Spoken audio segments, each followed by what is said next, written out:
Hi hello అందరికీ నమస్తే, welcome to our channel. నా పేరు రవీందర్. ఆంధ్రప్రదేశ్లో కురుస్తున్నటువంటి భారీ వర్షాల కారణంగా ఎలాంటి పరిస్థితులు ఉన్నాయో మనం చూస్తూ ఉన్నాం.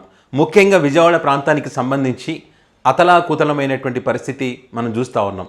చాలామంది తినడానికి తిండి లేక, తాగడానికి నీళ్లు లేక, ఇంట్లో కరెంటు లేక, ఇట్లా నడుముల దాకా నీళ్ళు వచ్చినా కూడా అదే ఇళ్ళలో ఉంటూ బిక్కుబిక్కుమంటూ గడుపుతున్నటువంటి పరిస్థితులు మనం చూస్తూ ఉన్నాం.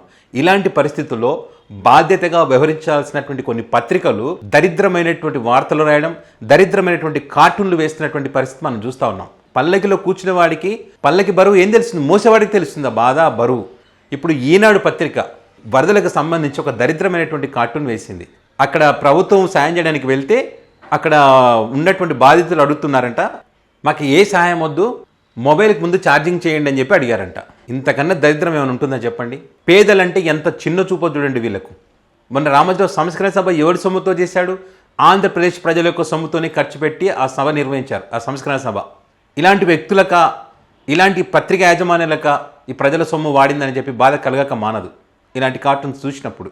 ఈ పత్రికను ఇష్టపడే వాళ్ళు, ఈ పత్రిక సపోర్ట్ చేసే పార్టీని ఇష్టపడే వాళ్ళు చాలామంది ఉంటారు. వాళ్ళు వేసినటువంటి కార్టూన్ని మీరు సమర్థిస్తారా?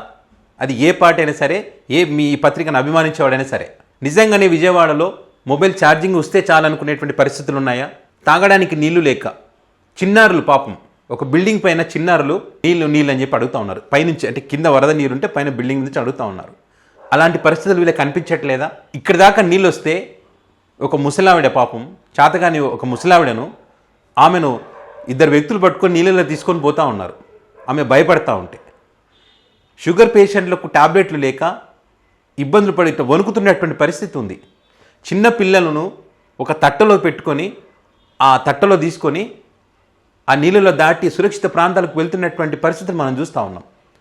ఒక తండ్రి ఇద్దరు పిల్లల్ని తీసుకొని ఇక్కడి దాకా బాహుబలి సినిమాలు ఎలా అయితే పైకి పెట్టుకుని పోరా, అలాంటి పరిస్థితి మనం అక్కడ చూస్తూ ఉన్నాం. ఈ రకంగా వాళ్ళు నరకయాతన అనుభవిస్తుంటే వీళ్ళకి అది కామెడీ అయిపోయింది. ఆ రకంగా కార్టూన్స్ వేసి సునకానందం పొందుతున్నటువంటి పరిస్థితి ఉంది ఇక్కడ. స్వయంగా రాష్ట్ర ముఖ్యమంత్రి చెప్తా ఉన్నాడు, పూర్తి స్థాయిలో మేము వారికి సహాయం అందించలేకపోతున్నాం, చాలా కుటుంబాలకు సాయం అందించలేని పరిస్థితి ఉంది, అక్కడి దాకా వెళ్ళలేకపోతున్నాం.